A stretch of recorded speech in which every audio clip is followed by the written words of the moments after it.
Hola, ¿qué tal? Bienvenidos, bienvenidas a este su programa Parlamento en Vivo.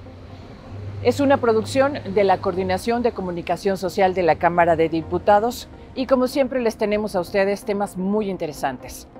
El Pleno de la Cámara aprobó por mayoría el dictamen proveniente de la Comisión de Energía en materia de usos horarios, o popularmente mencionado como la derogación del horario de verano. Este fue turnado al Senado para su análisis y discusión. Consiste en que en territorio nacional habrá un horario estándar que se establecerá de acuerdo con las zonas horarias. También aprobó por unanimidad el dictamen proveniente de la Comisión de Puntos Constitucionales sobre la inembargabilidad de los recursos provenientes de los programas sociales.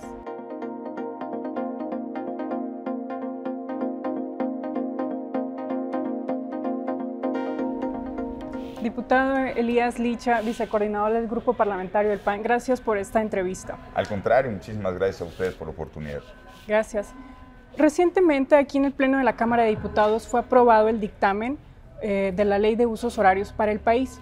¿Nos puede platicar en qué consiste ese dictamen? ¿Cuál es su postura? ¿Cuál es la postura del Grupo Parlamentario?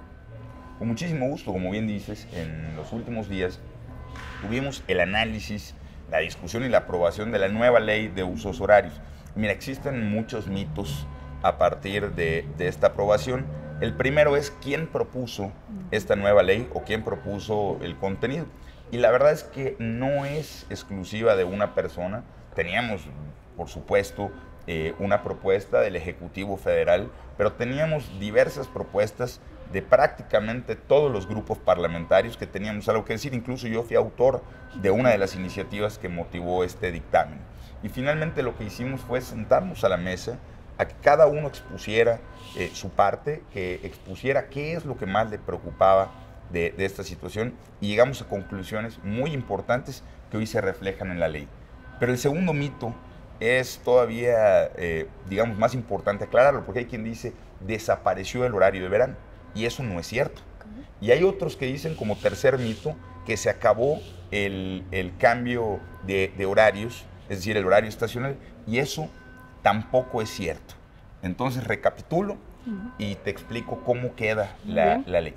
En primer lugar, pues el país tiene 32 estados y son 32 realidades que son distintas en muchísimas cosas, a pesar de que somos un solo país. Y, por ejemplo, algo por lo que yo pugnaba es que respetemos la libertad y la soberanía de nuestros estados. A ver, ningún diputado representa a la nada. Todos los diputados representamos a un estado.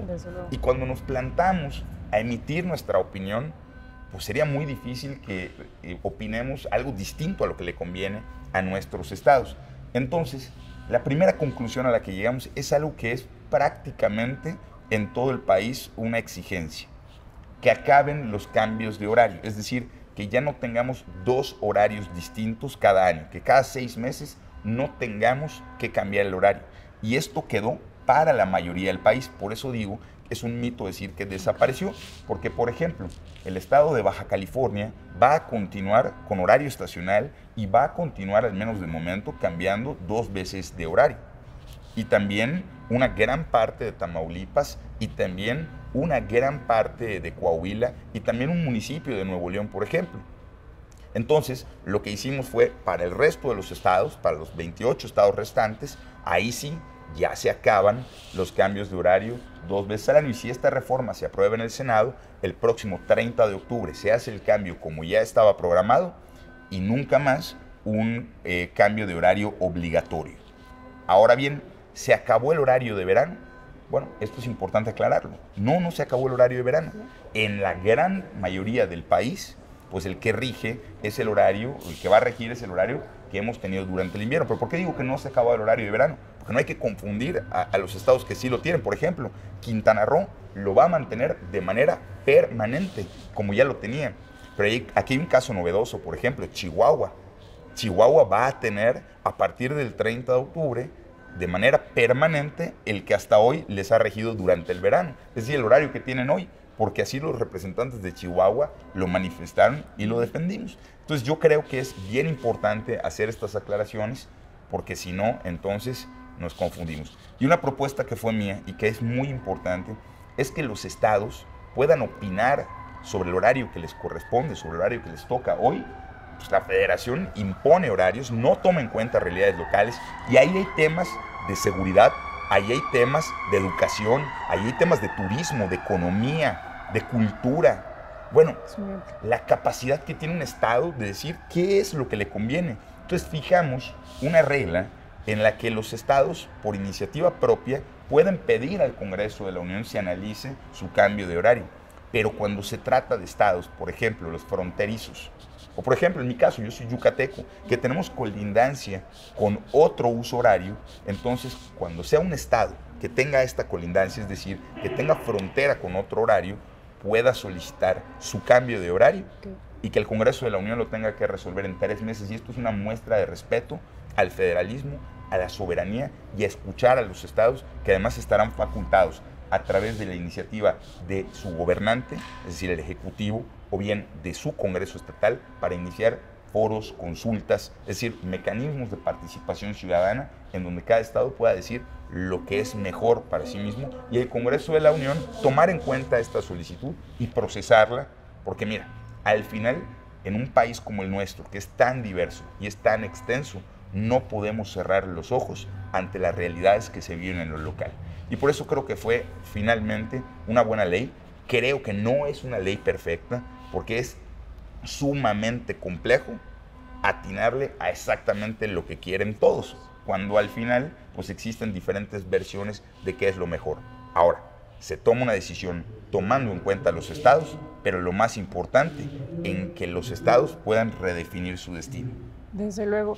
Diputado, ya por último, ¿nos puede platicar cuáles serían los beneficios directos para la ciudadanía de aprobarse en el Senado este dictamen? Bueno, para empezar, que ya no tenemos cambios de horario 2 veces al año, y esto tiene diversas implicaciones en la vida ordinaria de la gente y particularmente de las niñas y de los niños. Okay. Segundo, que los estados tienen ahora la facultad de que si es conveniente para su estado, su seguridad, su educación, el desarrollo de sus personas, pueden solicitar el cambio de horario al que más le conviene de acuerdo a sus meridianos o su cercanía comercial, como por ejemplo son los estados fronterizos. Y lo más importante, que es por primera vez, al menos desde que yo estoy en esta Cámara de Diputados en 4 años, que la perspectiva con la que la aprueban las y los diputados es una perspectiva local y no una perspectiva desde el centro del país. Es decir, fue un golpe al centralismo, fue una muestra de respeto al federalismo, y yo creo que así es como se tienen que construir las normas que rigen al país. Sí son federales, pero nunca perdiendo la óptica de lo local, que es finalmente donde la gente se desarrolla todos los días. Muy bien. Diputado Elías Licha, pues le agradecemos mucho esta entrevista y seguimos. Gracias. Al contrario, muchas gracias.